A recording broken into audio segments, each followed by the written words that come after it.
Hello दोस्तों, कैसे हैं आप लोग। उम्मीद है आप सभी स्वस्थ होंगे और आपकी पढ़ाई भी बढ़िया चल रही होगी। और मेरे पास कई कमेंट्स आए थे कि हिंदी की बुक के लिए, कि हिंदी की यही बुक जो मैं पढ़ती हूँ आदित्य पब्लिकेशन की, उसी से प्री मेंस दोनों हो जाएंगे या मेंस के लिए कोई अलग बुक पढ़नी होगी। तो अभी तो मेरे पास वही बुक है, क्योंकि मुझे सबसे पहले प्रीलिम्स का ही टारगेट लेके चलना है। अगर मेरा प्रीलिम्स क्लियर होता है फिर आगे का मैं देखूँगी। हालांकि हिंदी के लिए आपको अगर मेंस की तैयारी करनी है तो उसके लिए आप दृष्टि आईएएस की निबंध के लिए स्पेशली बुक आती है, उसे आप ले सकते हैं। और बाकी हिंदी के लिए मेरे पास यही 2 बुक्स हैं जिन्हें मैं अभी पढ़ रही हूँ। और पहले मेरा प्रीलिम्स क्लियर हो जाएगा, फिर मैं मेंस के लिए अलग से जो बुक आती हैं ऐसे के लिए वो मैं लूँगी। और ये पूर्वावलोकन है और आदित्य पब्लिकेशन की बुक, यही 2 बुक्स अभी मेरे लिए काफ़ी सफिशिएंट है, क्योंकि मेरा लास्ट अटेम्प्ट है। तो सबसे पहले तो मेरा प्रीलिम्स निकलना ज़्यादा इम्पॉर्टेंट है, और प्रीलिम्स ना निकले और मैं मेंस के लिए सारी तैयारियां कर लूँ तो कोई मतलब नहीं है। तो फ़िलहाल मेन फोकस मेरा भी प्रीलिम्स पे ही है। और किसी भाई ने मुझे कमेंट किया था कि दीदी आप टारगेट्स ज़रूर दिया करें, या जो आप टारगेट बनाती हैं उसे हमारे साथ भी शेयर करें। तो मैंने टारगेट आपको शेयर कर दिया है, पोस्ट कर दी है, जो है टारगेट क्या है हमारा दिन भर का। और आप भी उसके अकॉर्डिंग चलना चाहें तो ज़रूर आप कवर कर सकते हैं डेली टू डेली। बाकी सबका अपना अपना टाइम होता है, सबके पढ़ने के लिए कितना समय कितना निकल पाता है वो आप पे डिपेंड करता है, और कितनी टारगेट्स आप फॉलो कर पाते हैं, कितना आपका कंप्लीट होता है। तो ये सारी चीज़ें आप खुद अपने आप से मैनेज करते हैं तो ज़्यादा बेटर होता है। फिर भी मैंने अपने टारगेट्स जो बनाए थे वो आप तक शेयर कर दिए हैं, आप सभी उसे फॉलो करना चाहें तो कर सकते हैं। और बाकी जो भी तैयारी करने वाले हैं, जिनके पास ज़्यादा टाइम है, प्रीलिम्स और मेंस दोनों की तैयारी करनी चाहिए। और सबसे पहले हमारा जो सिलेबस है उसे हम जब देखते हैं तो उसमें काफ़ी ऐसे पॉइंट्स हैं जो हमें क्लियरली समझ नहीं आते हैं कि हाँ उनमें हमें क्या पढ़ना है, उसके अंतर्गत कौन कौन से टॉपिक पढ़ने चाहिए हमें, कौन कौन से नहीं। या कुछ उनकी लैंग्वेज ऐसी होती है कि जो हमारे समझ में नहीं आती है कि हम क्या पढ़ें इसके अंतर्गत। तो आपके लिए एक आसान तरीका और है कि आप चैट जीपीटी से हेल्प ले सकते हैं। आप वो सारे टॉपिक्स को चैट जीपीटी पे डाल देते हैं तो एआई के थ्रू आपको ये सारी क्लियरिटी हो जाती है कि इसके अंतर्गत कौन कौन से टॉपिक पढ़ने हैं। तो ये आपके लिए काफ़ी इजी वे में रहेगा। आप गूगल भी कर सकते हैं, यूपीपीसीएस के जो भी सब्जेक्ट हैं उनके क्या क्या सिलेबस हैं और उसके अंतर्गत हमें कौन कौन से टॉपिक पढ़ने हैं। तो वो काफ़ी आपके लिए बेनिफिशियल रहता है, क्योंकि हमें जो सिलेबस मिलता है उसमें इतना टफ लैंग्वेज होता है, या यूँ कहें कि शॉर्ट में दे रखते हैं, उसके अंदर बहुत सारे टॉपिक्स होते हैं जो हमें पढ़ने होते हैं, लेकिन हमें समझ नहीं आता कि हम इसमें पढ़ें क्या, क्योंकि वो जो टॉपिक हैं टू द पॉइंट हमें बुक में नहीं मिलते हैं। और उस टू द पॉइंट को पढ़ने के लिए हमें डिटेल में जाना होता है, और उसके लिए हम पता चला बहुत सारी बुक्स पढ़ ले रहे हैं और अपना समय भी वेस्ट कर रहे हैं। तो इससे बचने के लिए हमें चाहिए कि हम अपने जो सिलेबस है उसे उसके अंदर डिटेल में क्या है, डीपली हमें कौन कौन से पॉइंट पढ़ने हैं, वो सारी चीज़ें अगर जाननी है तो हम गूगल या फिर चैट जीपीटी इन सब चीज़ की हेल्प ले सकते हैं। और इज़िली आपको ये सारी चीज़ें बहुत मदद करती हैं, और आप आसानी से उसके अंतर्गत कौन कौन से टॉपिक को कवर करना है वो आप आराम से कर सकते हैं। मैं भी बहुत परेशान रहती थी, बहुत कन्फ्यूज़न रहता है।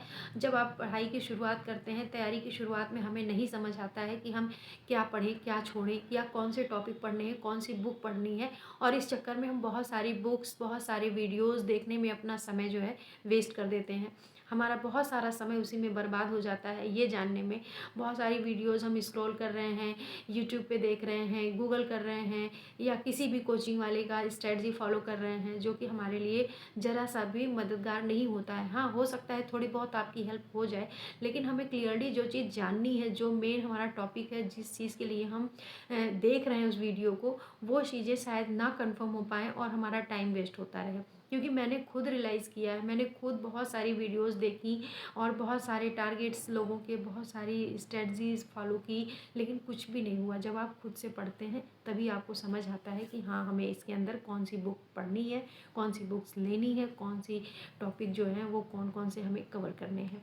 तो सबसे पहले आप यही आसान तरीका है कि सारे टॉपिक्स को आप चैट जीपीटी या गूगल के थ्रू अच्छे से देखें कि उनके अंदर क्या क्या टॉपिक्स हैं, उन्हें ही पढ़ने हैं हमें।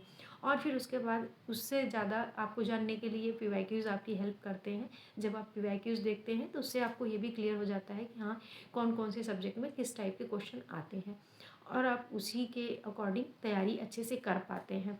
इससे आपको जो टाइम है ना, वो बहुत ज़्यादा बर्बाद नहीं होता है। आप हफ्ते 15 दिन 20 दिन में ईज़िली सारी चीज़ें क्लियर कर लेते हैं। आपको 2027 में देना है तो आप अभी से ही इस पर आराम से काम कर सकते हैं। 1 महीने ले लीजिए, आप आराम से सिलेबस को देखिए, उसके अंदर क्या क्या टॉपिक्स हैं, फिर उसके बाद पीवाईक्यूज़ को अच्छे से एनालाइज़ करिए कि हाँ, कौन कौन से टाइप के क्वेश्चंस आते हैं, किस किस टॉपिक से आते हैं।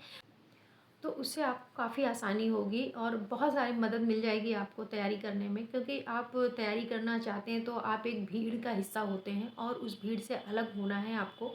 तो उसके लिए आपको मेहनत करनी होगी और खुद से करनी होगी। आप किसी के भरोसे नहीं रह सकते हैं, ना किसी वीडियो के, ना किसी चैनल के।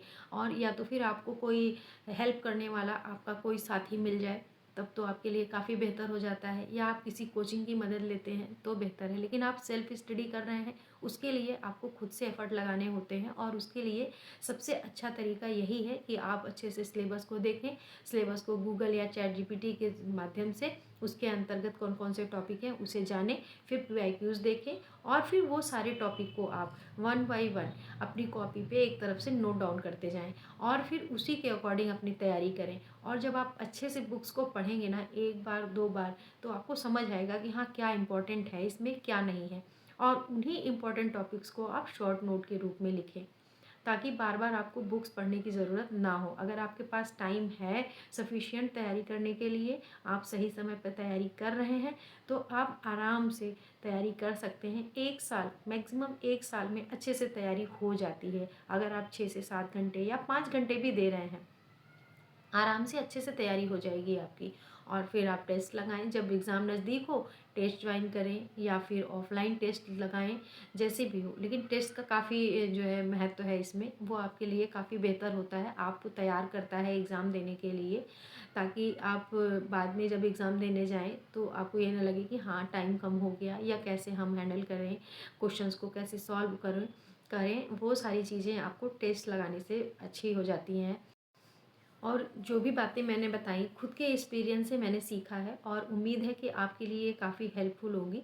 अगर आप इस तरह से अपनी तैयारी करते हैं तो काफ़ी अच्छे से आपकी तैयारी हो जाएगी, और अच्छे से आपका एग्ज़ाम भी क्लियर हो जाएगा। मेरे पास तो समय कम होता है, तो इसलिए मैं ज़्यादा टाइम नहीं दे पाती हूँ। अगर आप वाकई में तैयारी कर रहे हैं, अच्छे से 5 से 6 घंटे दे रहे हैं अपनी तैयारी को शुरू से, तो 1 साल में आराम से आपके सिलेबस कंप्लीट हो जाते हैं, और फिर आप टेस्ट वगैरह लगा के और एग्ज़ाम क्लियर कर सकते हैं।